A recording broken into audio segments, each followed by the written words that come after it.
തന്ന ഈ പത്മനാഭ സാറിന്റെ വീട്ടിൽ തന്നെ വരാനുള്ള അവസരം തന്ന ഇതിന്റെ ഭാരവാഹികൾക്ക് എല്ലാവർക്കും എൻ്റെ ഹൃദയം നിറഞ്ഞ നന്ദിയും കടപ്പാടും ഞാൻ അറിയിച്ചുകൊള്ളുന്നു. കാരണം ഞാൻ 27 വയസ്സ് വരെ ഇവിടെയൊക്കെ തന്നെ വന്ന ആൾക്കാരാണ്. പിന്നെ അത് കഴിഞ്ഞാണ് ഗൾഫിലോട്ട് ആദ്യമായിട്ട് 29 പോകുന്നതൊക്കെ. അത് കഴിഞ്ഞ് പിന്നെ നമ്മൾ ഇവിടോട്ട് വലിയ ടച്ചിങ് ഒന്നും ഇല്ലാതെ നേരെ അപ്പുറത്തെ കരയാണ് എൻ്റെ വീട്. അപ്പോൾ ഈ ഇവിടെ ഇരിക്കുന്ന എല്ലാവർക്കും എൻ്റെ ഹൃദയം നിറഞ്ഞ നന്ദിയും കടപ്പാടും ഞാൻ അറിയിച്ചുകൊള്ളുന്നു.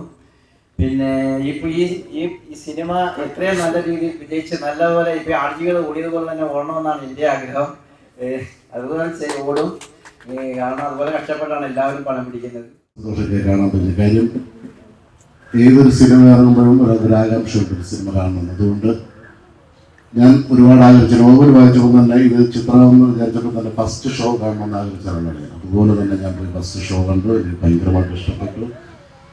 നമ്മൾ സിനിമ കാണുമ്പോൾ അറിയാം അദ്ദേഹം എത്രത്തോളം കഷ്ടപ്പെട്ടിരുന്നു. അദ്ദേഹത്തിൻ്റെ കഷ്ടപ്പാട് വെച്ച് നോക്കുകയാണെങ്കിൽ 42 വർഷമായി ജനിച്ച് പിന്നെ വരെ നമ്മൾ കഷ്ടപ്പെട്ടിട്ടുണ്ടെന്ന് തന്നെ പറയാം. അതെന്തായാലും അദ്ദേഹത്തെ നേരിട്ട് കാണാൻ പറ്റി, ഒരുപാട് സന്തോഷം. അദ്ദേഹത്തിൻ്റെ നാട്ടിൽ പിന്നെ അതുപോലെ തന്നെ പ്രിയപ്പെട്ട പത്മനാഭ സാറിൻ്റെ ഭവനം കാണാൻ പറ്റി. അദ്ദേഹം ചവിട്ടുന്ന മണ്ണിൽ നിന്നുകൊണ്ടൊരു സിനിമയുടെ പൂജയിൽ പങ്കെടുക്കാൻ പറ്റിയതൊക്കെ ജീവിതത്തിലെ ഏറ്റവും വലിയ ഭാഗ്യങ്ങളായി കാണുകയാണ്. അപ്പോൾ യമഹ എന്ന ചിത്രത്തിന് എല്ലാവിധ ആശംസകളും ഭാവങ്ങളും നടത്തുന്നു. ഞാൻ ജനിച്ചത് ഈ തറവാട്ടിലെ ഈ അറയിലാണ്. എൻ്റെ അമ്മ എന്നെ പ്രസവിച്ചിട്ടുള്ളത്, പിന്നെ വെച്ചത് ഒരുപാട് ഓടി കളിച്ചതുമൊക്കെ ഈ മണ്ണിലാണ്. ആ മണ്ണിൽ നിന്ന് യമഹ എന്നൊരു സിനിമയുടെ പൂജ നടക്കുന്നു.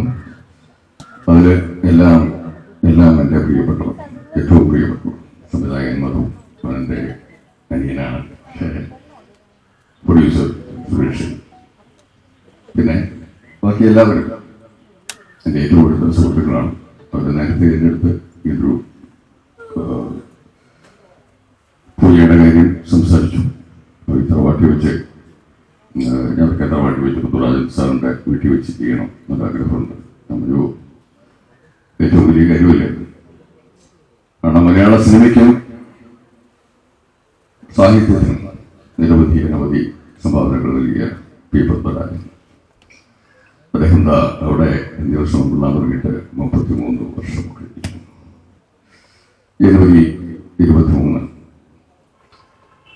1991 ജനുവരി 23 അമ്മാവൻ മരിച്ചത്.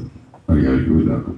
അദ്ദേഹത്തിൻ്റെ അവസാനത്തെ സിനിമ കാണാത്തവരായിട്ട് ആരും ഉണ്ടാവില്ല തോന്നും. ചിലപ്പം പുതിയ തലമുറയിൽപ്പെട്ടവർ ചിലപ്പോൾ വിട്ടുപോയിട്ടുണ്ടാവാം. ഞാൻ ഗന്ധർവനാണ് അദ്ദേഹം പറഞ്ഞ് എഴുതി കാണിച്ച് ಅವಸಾನಿಪಿച്ച ಚಲನಚಿತ್ರ ಭಾಷೆ. ಕನ್ನಡ ಲ್ಯಾಂಗ್ವೇಜ್ ಅಂತ ಬರೋದು ನನಗೆ. ಸೊ ಹಂಗಾಗಿ ಎಲ್ರಿಗೂ ಧನ್ಯವಾದ. ಫಸ್ಟ್ ಆಫ್ ಆಲ್ ಇಲ್ಲಿ ಏರಿಯಾದು ಪ್ರಕೃತಿ ಎಲ್ಲ ತುಂಬ ಚೆನ್ನಾಗಿದೆ, ನನಗೆ ಇಷ್ಟ ಆಗಿದ್ದು. ಸೊ ಆಲ್ಮೋಸ್ಟ್ ಇಲ್ಲಿ ಒಂದು ಯಮಹಾ ಮೂವಿ ಓಪನಿಂಗ್ ಆಗ್ತಾ ಇರೋದು ತುಂಬ ಖುಷಿ ಆಗ್ತಿದೆ. ಎಲ್ರಿಗೂ ಆಲ್ ಟೀಮ್ ಆರ್ ಹ್ಯಾಪಿ, ಖುಷಿಯಾಗಿದೆ. ಎಲ್ರಿಗೂ ಧನ್ಯವಾದ. ಎಲ್ಲರೂ ಚೆನ್ನಾಗಿ ಆಕ್ಟ್ ಮಾಡಿ, ಚೆನ್ನಾಗಿ ಒಳ್ಳೊಳ್ಳೆ ಇದು ಮಾಡ್ಕೊಂಡು ಹೆಸರು ಒಳ್ಳೆ സിനിമ ಇದೆ. എൽറിಗೂ ആൾ ദ ബെസ്റ്റ് ಹೇಳ್ತೀನಿ. ധന്യവാദം. ഇപ്പോൾ ഒരു പടം കന്നഡയിൽ പ്രൊഡ്യൂസ് ചെയ്തിരിക്കുകയാണ്. സ്കൂൾ രാമായണ എന്നാണ് അതിൻ്റെ പേര്. അപ്പോൾ ഉടനെ അതിൻ്റെ റിലീസ് ചെയ്യാൻ പോകുന്നതാണ്. അപ്പോൾ അദ്ദേഹം അവരും നമ്മളോട് അത്രയും സപ്പോർട്ടുണ്ട്. അവിടുത്തെ കാര്യങ്ങളായാലും അവിടെ ബാംഗ്ലൂരിലായാലും നമുക്ക് ഒരുപാട് സപ്പോർട്ട് ചെയ്യുന്നുണ്ട്. അതുപോലെ നമ്മൾ 4 ഭാഷയിലാണ് ഇത് ചെയ്യാൻ ഉദ്ദേശിക്കുന്നത്. അപ്പോൾ അതുകൊണ്ട് അവരുടെ ഭാഗത്തു നിന്ന് എന്തൊക്കെ ഹെൽപ്പ് ചെയ്യാമോ എല്ലാം നമ്മളോട് അങ്ങനെ സംസാരിച്ചിട്ടുണ്ട്. അപ്പോൾ അവർ വന്നതിൽ വളരെ സന്തോഷം. അവർക്ക് നന്ദി പറയാണ്.